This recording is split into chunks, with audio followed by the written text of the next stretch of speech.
Work smarter, not harder. Well, today we'll be flipping this quote around. I want to show you guys how your rich grandpa or uncle got there without starting a business. Even though the modern day basis for wealth is to have a business, in the previous generation this wasn't always the case. So what did they do right and what are you doing wrong? Let's take a walk down history and say you were born in 1950 New York. After all, this is the city where dreams are made of. In 1950, America was booming, house prices were going up, and it seemed the golden age of capitalism wouldn't stop. Unfortunately, you were a baby at the time, so you never took advantage of it, and your parents knew nothing of investing, so unfortunately they didn't benefit from it either.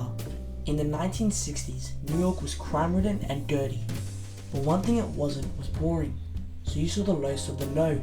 Dog and possibly human feces were everywhere, but you also got to see celebrities and pop icons walking the streets you walked on. But all in all, living in 1960s New York teaches you a number of valuable lessons. From seeing the lowest of the low and the highest of the high, it showed you a stark contrast in the different lives of New York and made you have a very strong work ethic.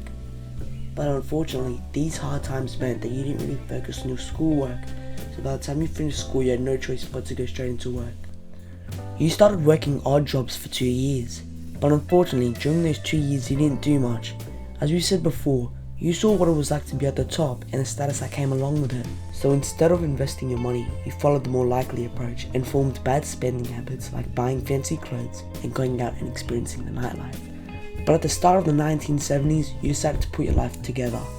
You ceased the bad habits that you used to have. You used to make money to spend it. Now you're going to make money to invest and save it.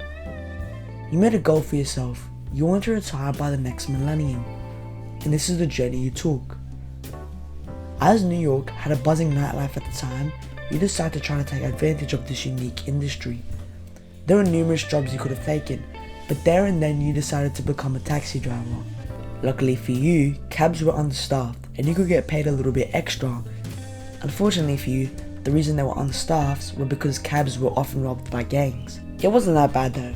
All you got was a busted lip and lost a day's worth of money. You made an average of $3.40 an hour, including tips, but excluding fares. So with the money-making possibility of fares, you use the power of learning from other people's experiences, and after asking people about the best routes and learning by yourself, you start to get the hang of being a taxi driver.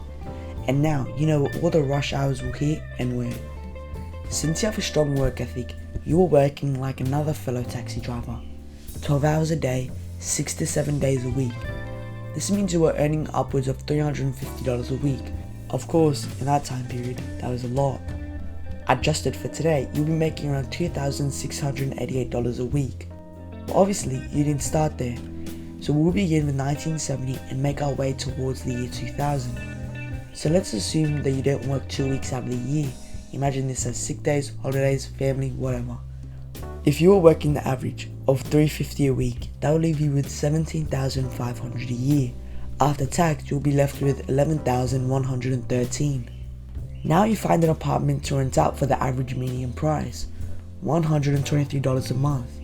So times that by 12, you're left with $9,637 for your annual budget. The annual cost of living was around $2,170, but that was including shelter.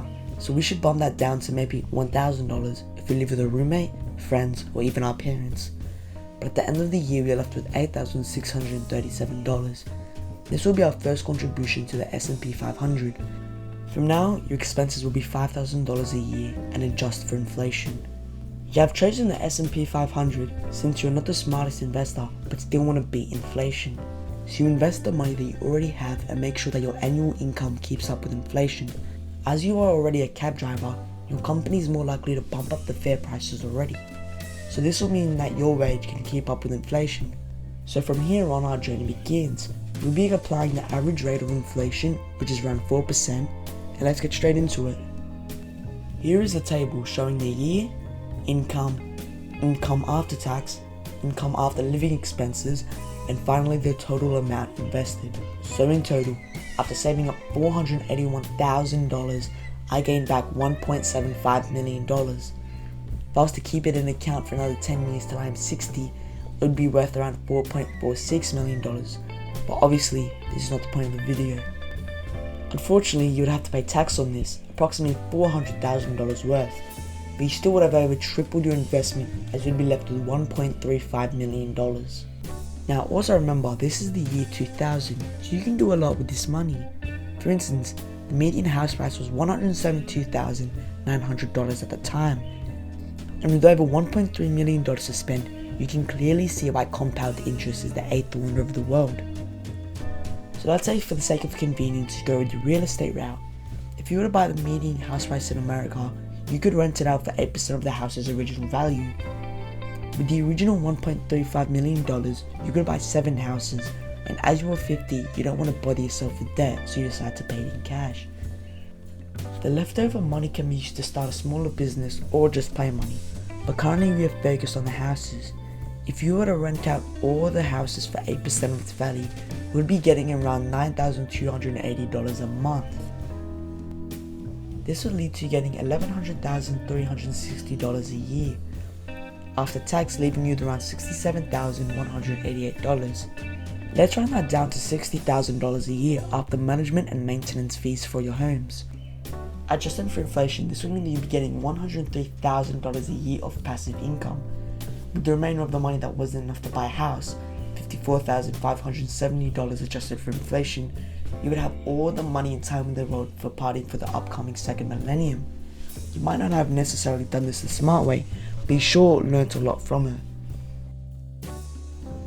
And now you have stories as you drove around a variety of people with all different views from around New York, and in a way you feel satisfied that all the hard work paid off, and of course that you like this video and subscribe to the channel.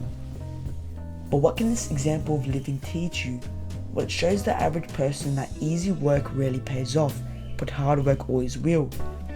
It might be tempting to see figures such as Iman Gaji and Jordan Welch, who are already multi-millionaires before the age of 25. But something you always have to remember is that they are 1 in a million. Nearly 2/3 of millionaires in the US are aged 60 to 79. So you need to understand that good things can take time. Obviously, if you have an amazing idea, it might only take a few years, but for most of the viewers watching right now, you're just the average person, not a marketing genius.